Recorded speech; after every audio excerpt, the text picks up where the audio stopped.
Well, hello and welcome to the Profit Express. I'm Tim Healy, and I'm inviting you to join me each and every Wednesday so together we can win the battle for business. That's right, we do it here and only here on the Profit Express. Now, let's face it, you are not going to be winning any battles for business if you're not recruiting the right people. Now, I've been hearing for years from business owners and hiring managers just how challenging it is to recruit the right people. So that's a topic that I'm going to tackle with you today.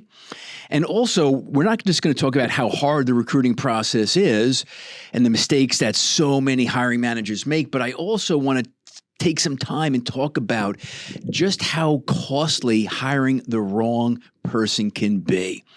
So, why is recruiting so hard? Now, this actually is a portion of my business where I've been doing a lot of work for the past couple of decades. And the kind of help that I offer to my clients is very simple, but is very powerful. My job is to help them approach the recruiting process, the interviewing process objectively, to help them remove the emotion, because there's an awful lot of emotion when it comes to recruiting and interviewing. And one of the biggest ways I do it is by sharing and developing an objective interview process. Now, we're going to get into some of the details of that later on, but that's one of the keys that I do because, again, when I help my clients, when I interview candidates on behalf of my clients, I'm not emotional about it. I'm objective. My job is to see if they are the right candidate for my client because I know all too well just how negative and how costly that bad hire is. So why is recruiting so hard? Let's start with the 4 biggest mistakes that are made in recruiting by owners and by hiring managers. And as I go through these 4 mistakes, ask yourself, am I making any of these myself? So the first one, are you desperate to fill the position? So in other words, has this open seat been open for too long and you're feeling the pressure and you just want to get a body in there? Well, that's one of the biggest mistakes that so many hiring managers make. The second big one is falling in love with the resume or falling in love with the candidate because maybe they went to the same college as you, or they have a similar background or interest, or, their resume is just beautiful. It's just oozing qualifications, and you just can't help yourself but falling in love. That's a major no-no. That's a major mistake. Next up, and I've just spoken about this, again, biggest mistake number 3 is interviewing emotionally. Too often, when you're interviewing a candidate, the interviewer will end up having a conversation. And they'll end up, if say they ask a question to a candidate, maybe the candidate is struggling, right? They'll feel bad because they like the person and they don't want to see the person struggle. So they'll end up answering their own questions. When if you think about it objectively, if you have a question, an important question, and that candidate's having a hard time answering it, well, you know what? They're having a hard time for a reason. Maybe they don't have the background. Maybe they don't have a good answer. So here's something that I actually enjoy doing, and that is letting the candidate struggle. Because again, I'm not emotional when I interview. So I'm okay asking a tough question, shutting up and listening, and watching them squirm, watching them sweat. Because if you got a good candidate who's got the right experience that you're looking for, answering the questions shouldn't be a problem. And then that 4th biggest mistake. So ask yourself this: do you have a standardized interview process, an objective interview process with set questions? And those questions should be, for the most part, open-ended probing questions. Let's stay away from the yes-nos because you don't find out anything valuable with a yes-no, okay? So if you were to have an interview tomorrow, do you have a file that you can go to with set interview questions? Now, do you have those questions? And if you're interviewing with other managers or other members of your department, do they have the same questions? If not, that's mistake number 4. So again, those big mistakes. And again, ask yourself, are you making any of them? Are you desperate to fill the position? Have you fallen in love with the resume or the candidate? All right. Do you interview objectively? And are you ready with objective, open-ended probing questions in your interview process? So those 4 big mistakes are a big reason why recruiting is so hard. Because if you approach the interview being emotional, you're not going to qualify. If you approach the interview being desperate to fill the position, you'll take anybody. And this is where the bad hires start to happen. And when I start to share, I'm going to share in a little bit some of the actual statistics out there. It is alarming. It is depressing. Now, what are some of the negative side effects? Again, a bad hire, very expensive nowadays. It's a huge waste of time. Think about it. Think of the time you spend, and it's just, an interview takes me an hour. No. How long did it take you or an assistant or a team member to create the job description? Maybe you put out an ad, maybe you put it on Indeed, maybe you put it on LinkedIn. That takes time. Then when you get the resumes, you're screening the resumes. That all takes time, whether you're doing it or somebody else is doing it. Not easy. Then when you get, you go through and you cull through 50 or 100 resumes and say you get it down to the top 10. All right. Then you have somebody who's going to make a phone call. Maybe you, somebody else. This is all time, and it all starts to add up. And then we haven't even gotten to the interview. You get to the interview, and it could be you and it could be another person. All right. How much money do you make an hour? If you have a VP who's in the interview process with you or somebody in HR, how much are they making an hour? It begins to add up. So it's very expensive. Big waste of time. Big waste of time. And think about it. After you spent all that money and you spent all that time and you end up finding that this hire is a dud, it's demoralizing because you're putting off the inevitable of firing this person. You got to go through the same process all over again. And that's where it being hugely demoralizing happens. And it's not just demoralizing to you. Let's also not forget this. A bad hire can be a cancer. And no company, no department wants a cancer because cancers spread. They demoralize. They impact productivity. No good. So, again, I took my natural selling abilities to qualify and many years ago turned it into an interviewing process for my clients. Because what I was seeing, I was doing, the business development, the sales training for the sales team. I saw so many of my clients hired salespeople that sucked, that they shouldn't have been there in the first place. So like any business, I ended up creating another service based off that. I saw the opportunity. And doing what I do, I typically can improve the batting average of hiring the right person by anywhere from 30 to 50 or 50, 60% sometimes for my clients. Because again, I'm not emotional. My background as a sales coach, I'm excellent at qualifying. And that's all this is. It's a qualification process. You got to see if they're right for you.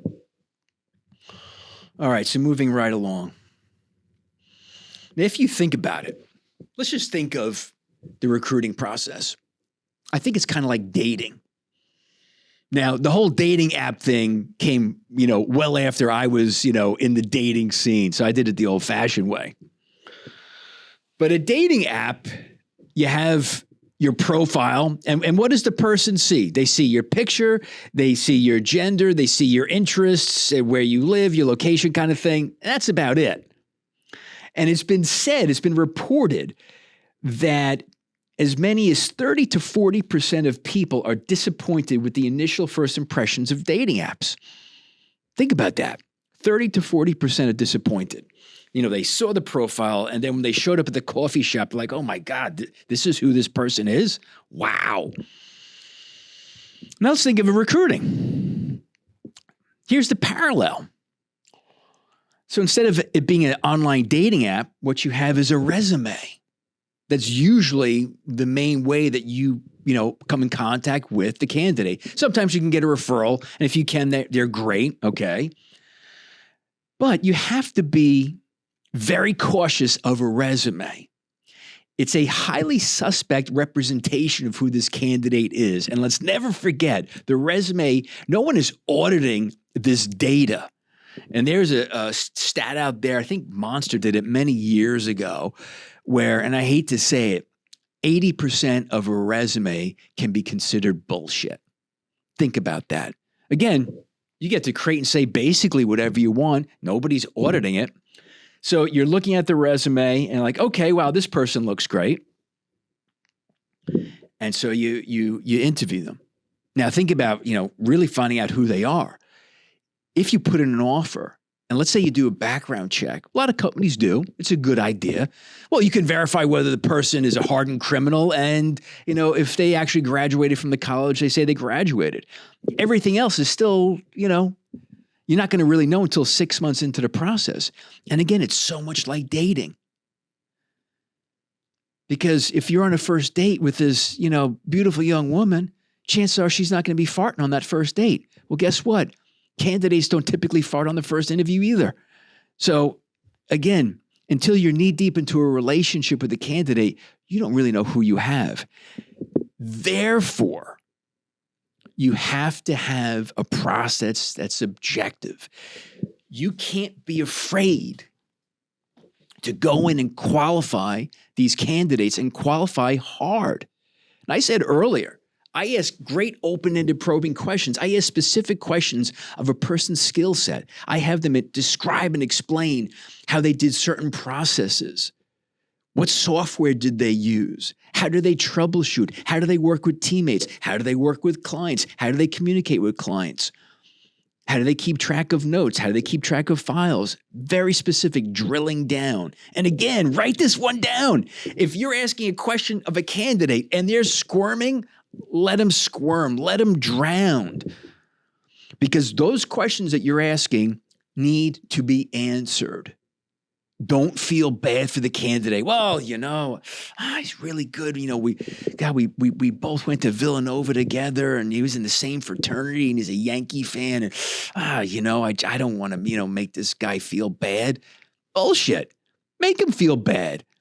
Because if somebody can perform, they can perform. Think about that. So, now here's another thing. Let's take a different look at the interview process. Now, I don't want to beat up on HR too much. My wife is an HR professional, love her dearly. HR is not great at interviewing. Okay, there, I said it. Now, most businesses, this is how they interview. They put out the job rec, they get the resumes in, somebody screens, usually somebody in HR, they screen the resumes and they begin, again, that screening phone call. And think about it, that screening phone call is often a waste because the person who's making that first phone call is usually not an expert in the position that's being hired. So they're not going to drill down. So they pass a bunch of people that, they might pass on good people unknowingly, and they might pass people that don't deserve it. So then you go through that first round of phone screens with somebody from HR who doesn't know beans about the position. Then you get to what could be any number of, whether it's a Zoom or a face-to-face interview, it could be 1, 2, 3, 4. Sometimes it's as many as half a dozen, depending upon the position. Now, I go back to the strategy. Again, recruiting and interviewing doesn't have to be hard, but it is hard if you don't have a process. It is hard if you don't have predetermined questions. So, and again, you should always interview with 2 people, okay? There's the legality of it, right? There's some CYA to it, but then also it's very valuable at the end of the interview that you have somebody to compare notes with. Always have somebody else in the interview with you. So what I would suggest, write this one down. If you're going to have a face-to-face interview,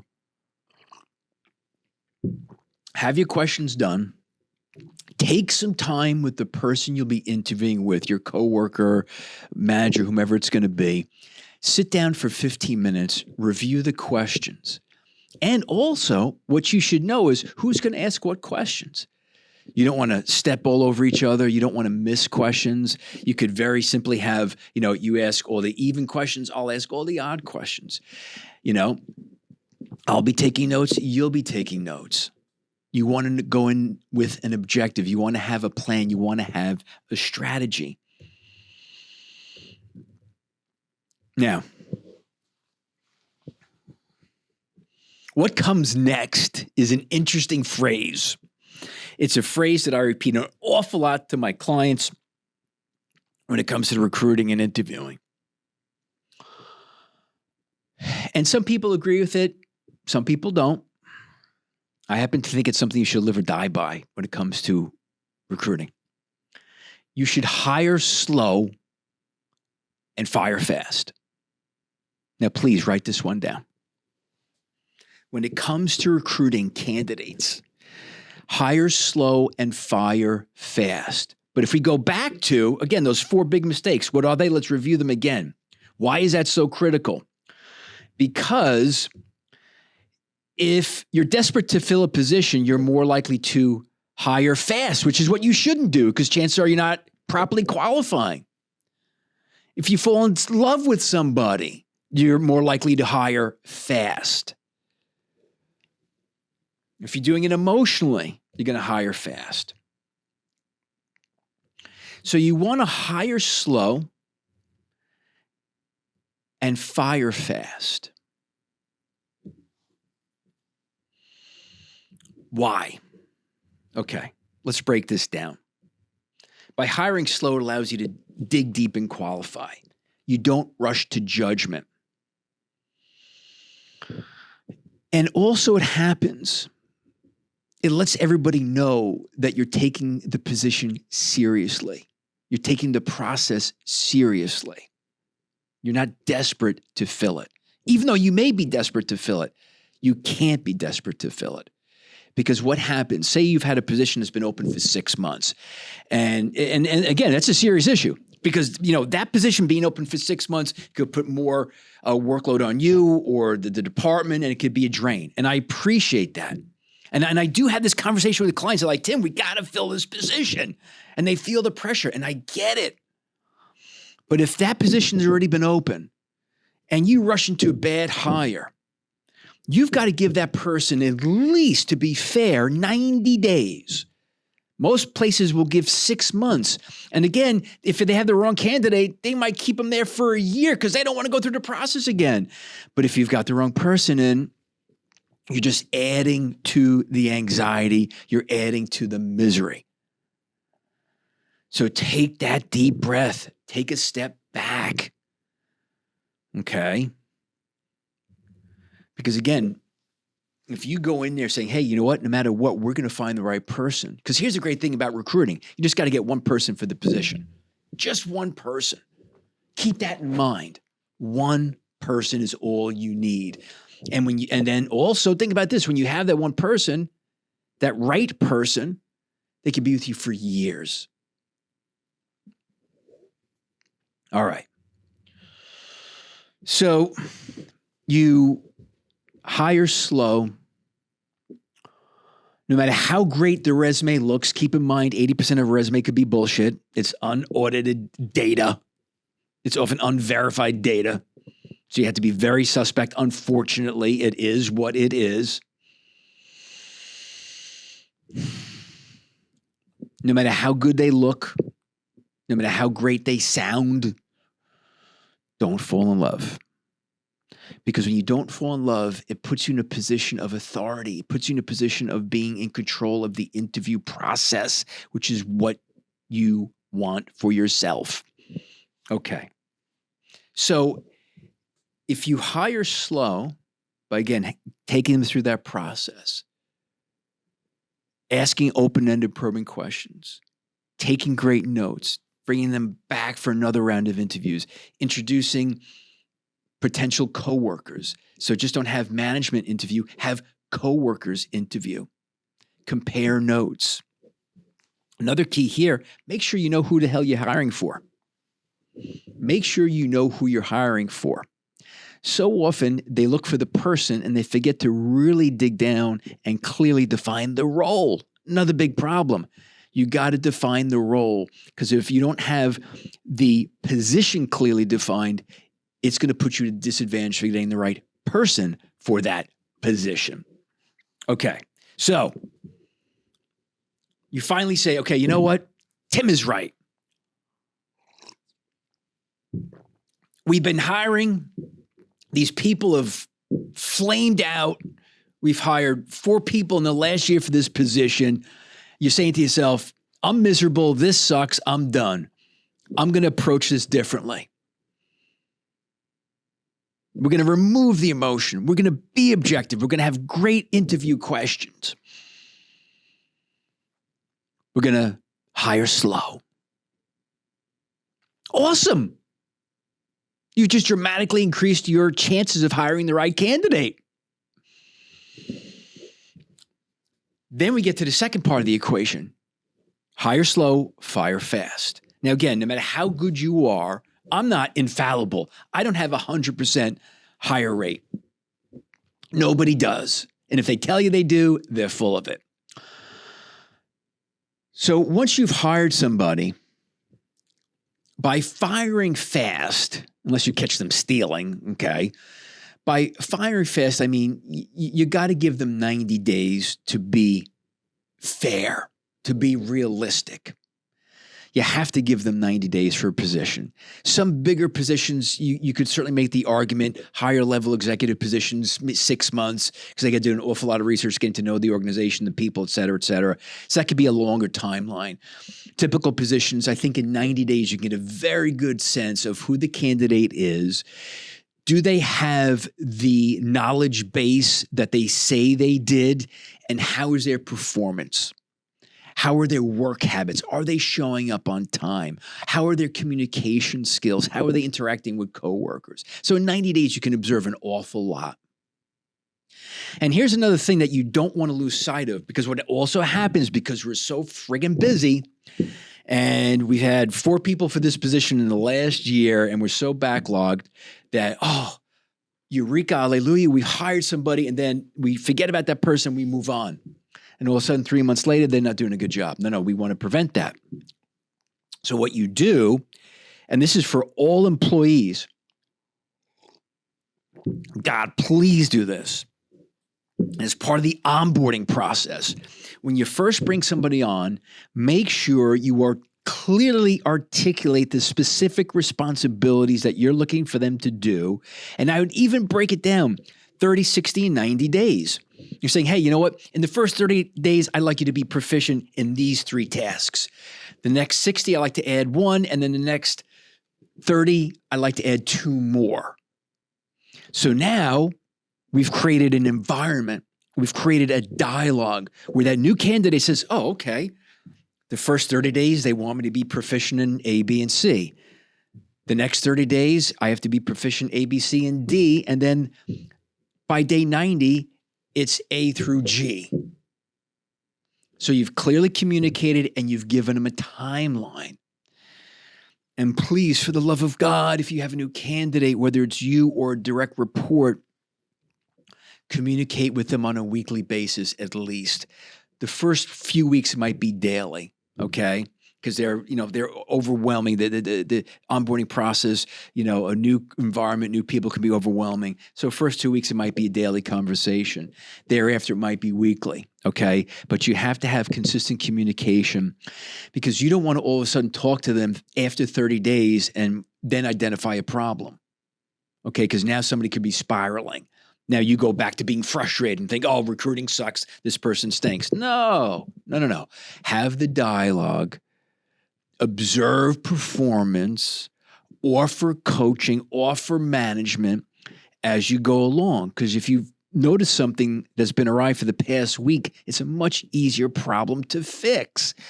But if you're burying your head in the sand for 30 or 60 days, then you find out something, it could be too late, and it's not fair to either party. So the fire fast part, you give them the prerequisite 90 days.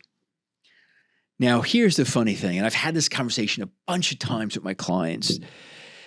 They're like, well, What if they're doing well, but they're not exactly where we want them to be? Well, welcome to management, okay? Unless you've hired a superstar who's knocking your socks off, and that's probably about 10% of your hires, okay? The majority of your hires, 80 to 90%, will need some level of coaching, some level of management, some more than others. That's just what it is. So I always say this. Don't look for perfection. Don't look for 100%. It doesn't exist in business. What you want to look for is consistency. You want to look for good communication. Okay? You want to look for progress. So even though at the end of 90 days, they might not be exactly where you want them, but you've clearly identified, okay, you know what? They know what they're talking about.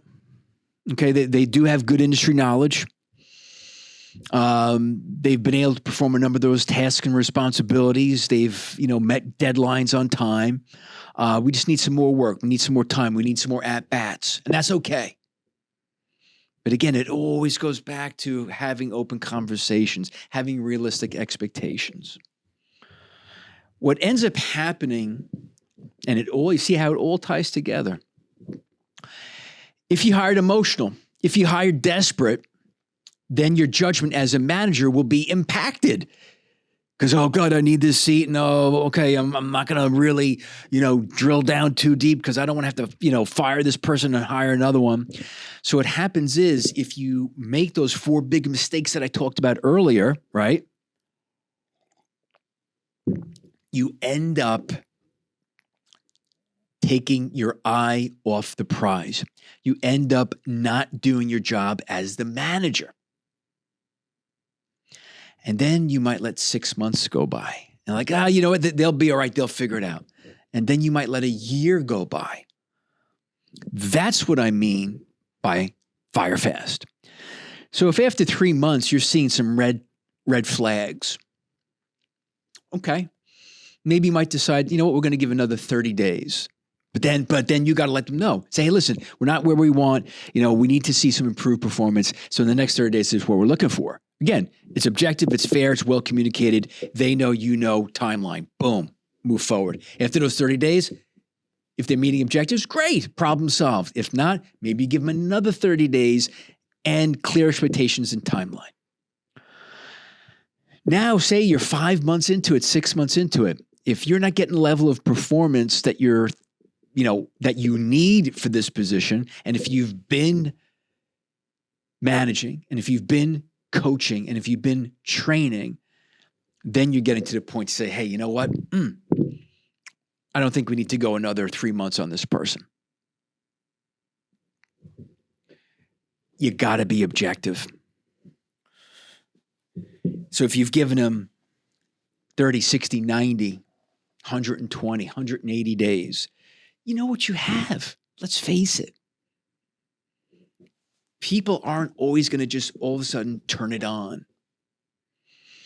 Again, you don't want to lose a diamond in the rough, but recruiting is a numbers business. Let's never forget that. It's a numbers business, okay? And if somebody's just not cutting it, and, as long as you can look yourself in the mirror and say, hey, you know what? My God, we gave so much time. We did training. We did ride-alongs. I was in the field with them. Their coworkers were in the field with them. Their local district manager was in the field with them. It's not the right fit. All right, cut bait. Fire fast, move on. See, but now in this conversation, Mr. Business Owner or Miss Hiring Manager, you should be looking at recruiting much differently. Don't always have the same conversation with yourself like, oh my God, recruiting sucks, man. It's horrible. Is it a challenge? It absolutely is. But keep this in mind. It's the same challenge for so many businesses. Now, does Google have it a little bit easier? Perhaps because of their name and, giant corporations might have an edge over you because they can offer more benefits. Yeah, sure. Okay. But the majority of us are facing the same challenges. Okay. So it is what it is. It's not going away, nor is your need for the right person.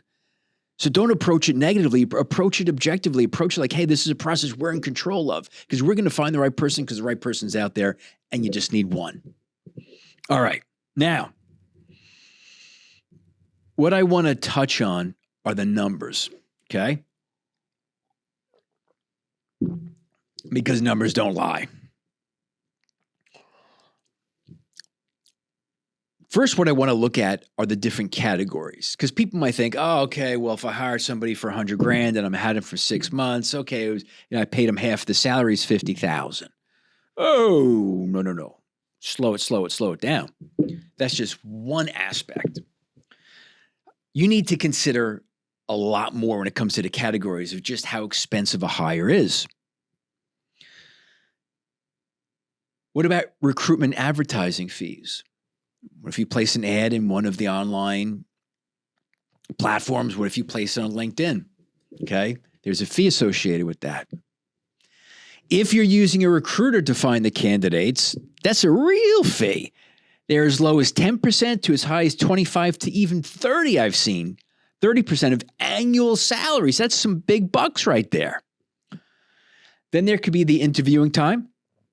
You've got the phone screen. You got interview number 1, interview number 2, number 3. And if you have 2 people or more in those interviews, add up all those hours. Then you could have screening test fees, background checks. Okay, not exorbitant, but it still adds up. You've got the salary. Benefits, typically, the average benefits are about 25% of the annual salary. Then there's the training. Okay, unless you have a complete superstar who is a plug and play, there's going to be some level of training on the new systems, new procedures, et cetera. There's almost always some level of training. And then also what you can't forget is the manager, the supervisors, whomever they are, the coworkers, okay?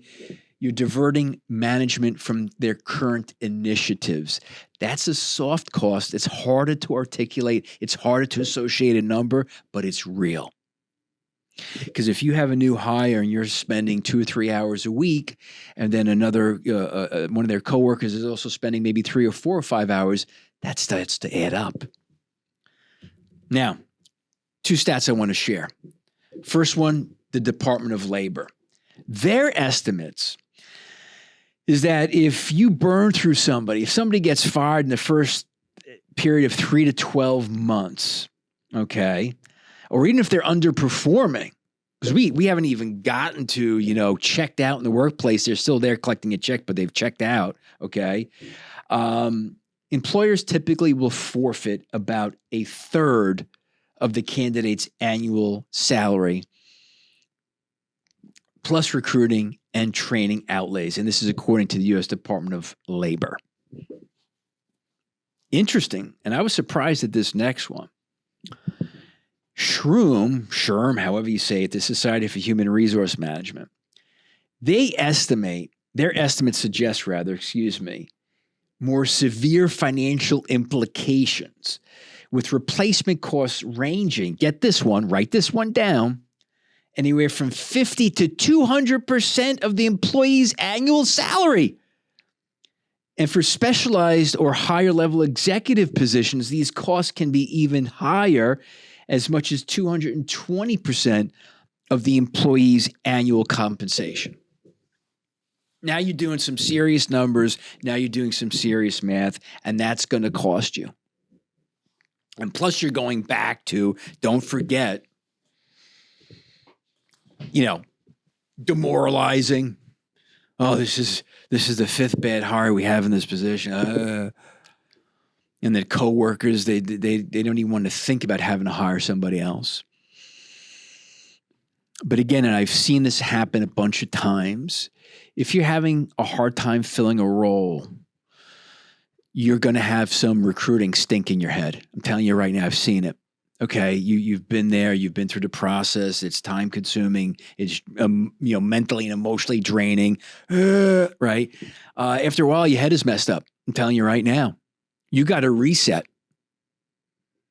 Because I've seen in working with clients, when you approach it objectively, when you have a methodical, organized interview process with great open-ended probing questions, you're taking great notes, you have a coworker in there, you have a strategy, you don't do it emotionally, you don't fall in love with anybody, okay? You're going to be much more equipped to identify the best possible candidate. Okay, you can get this right. You can be in control of the process. But you have to empower yourself to say, hey, you know what? We can do this. It doesn't have to be miserable. Now, I've interviewed, I can't even tell you, a lot of my interviewing was with sales professionals. I also interview a lot of administrative assistants on behalf of my clients.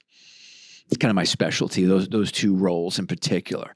But these strategies apply for all interviewing of all candidates, all roles and positions. Now, what I'd like to share with you are two real-life experiences that I've had, both with clients. Obviously, I'm not going to share the names. And they've been within the past year. One was recent, about a couple of months ago. One was fall of last year. Now, the first one, I offered my client, this is a client I've had for 6 years, great group of people. It's financial services industry. And this was a referral from a branch manager. They were looking for an executive assistant.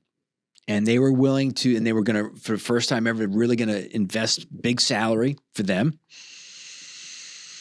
And the branch manager, who they really respected, good guy, highly recommended this candidate. Okay. So I helped them with questions. And I said, you guys want me to sit on the interview? Like, no, Tim, we got it. We're good. Is you sure? You know, it's the first time they were offering it. There's 110 grand, you know, for them, it was a bigger salary. No, Tim, we got it. We got it. Again, I saw this candidate, and on paper, this candidate's resume was great. A lot of great experiences, licensing for the industry, knew the business, wasn't, what I refer to as a jumper. They stayed at companies for 5, 6, 7 years. I love to see that. Okay. Sometimes, again, another tip. Okay. If you have somebody who's been at, 6 jobs in 4 years, run. Now, this is the interesting one. Okay. During the interview process, and they had 3 interviews, and a total of 3 people interviewed this candidate.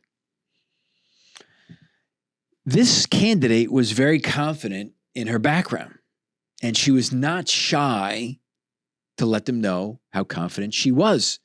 She was direct. And after each interview, they kind of give me a little bit of a lowdown as to how the interview went. And she's also very comfortable and very confident to ask for more salary, ask for more benefits, etc. And it got to the point where they started to feel a little uncomfortable that the person was asking for a lot. And I did say, I said, guys, got to be careful. Sounds harsh, but there's a lot of truth to this. Same is true for recruiting as in sales.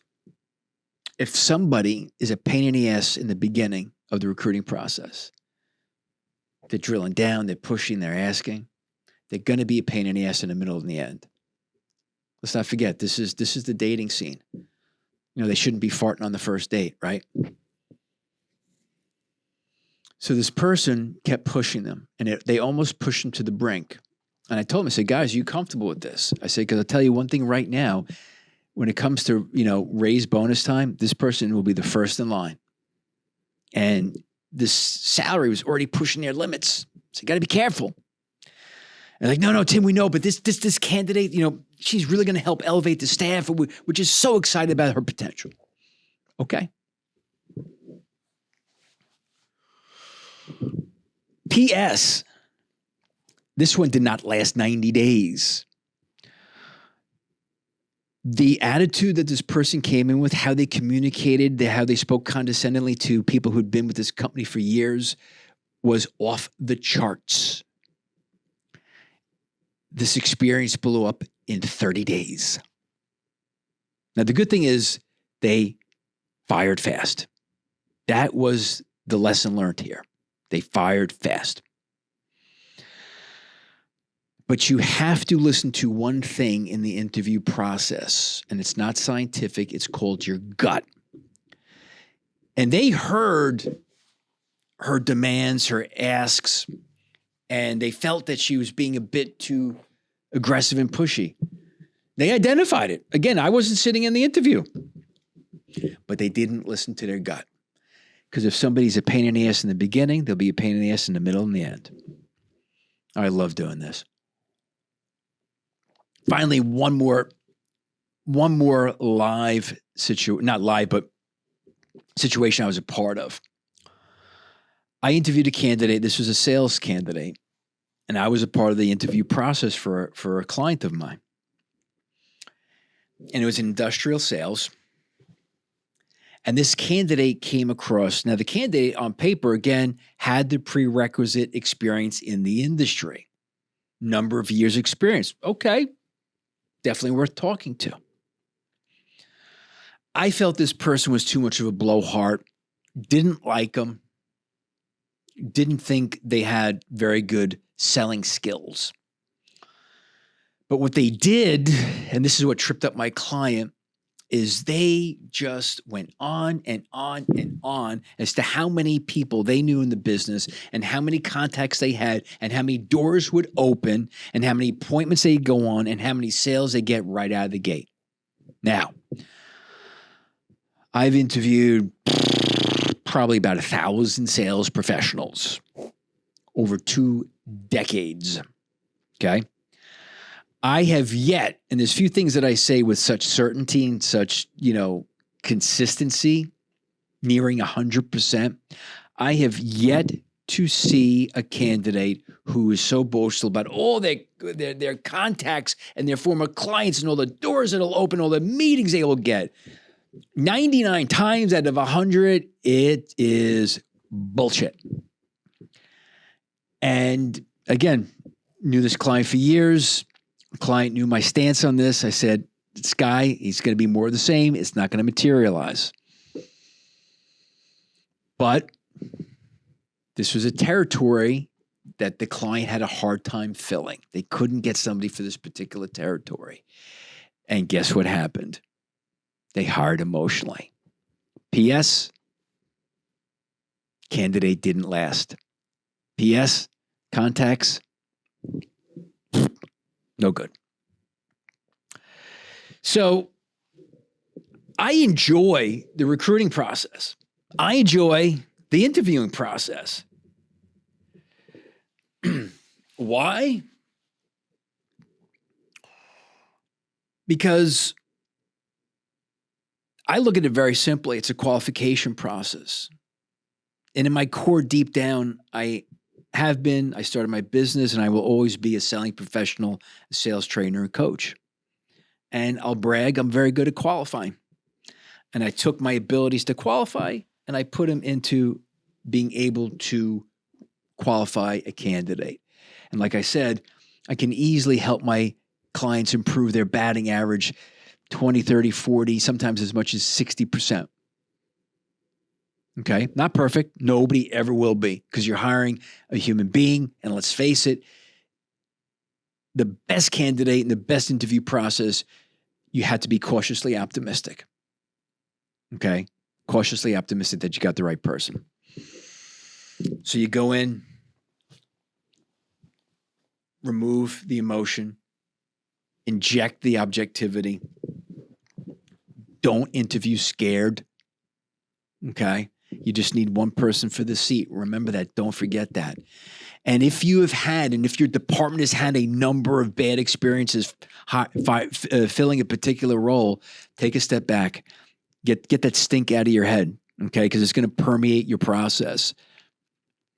So first things first, if you don't have questions, get questions. Call me if you want. Reach out to me. Find them online. They're out there, okay? Have questions that you're going to ask. Have a strategy. The strategy should be for everybody who's going to be face-to-face with a candidate. Know who's asking what questions. Know who's taking notes. Be diligent. If you ask a question and the candidate is squirming, if they're sinking, let them sink. Because if they're good at what they're doing and you're asking them an open-ended probing question for them to describe what they do, they should be able to answer that question with relative ease. Okay? So it's, it's the litmus test, If they don't come across as a good candidate, they're not a good candidate. Don't bail them out. Don't answer your own questions. So finding the right person in any business is critical to win the battle for business. Okay, just remember that. It doesn't matter the product or the service, the industry, what part of the country. We've all got to find the right people. So take a step back and let today's show be your kick in the ass for you to no longer make those big mistakes and to have a recruitment process and an interviewing process that you're in control of that will help you identify the right person. This is the Profit Express. Thanks for being on board. Thanks for letting me talk to you about one of my favorite topics, recruiting, interviewing, qualifying, and making candidates squirm. Until next time, it's Tim. It's the Profit Express. I'll see you later.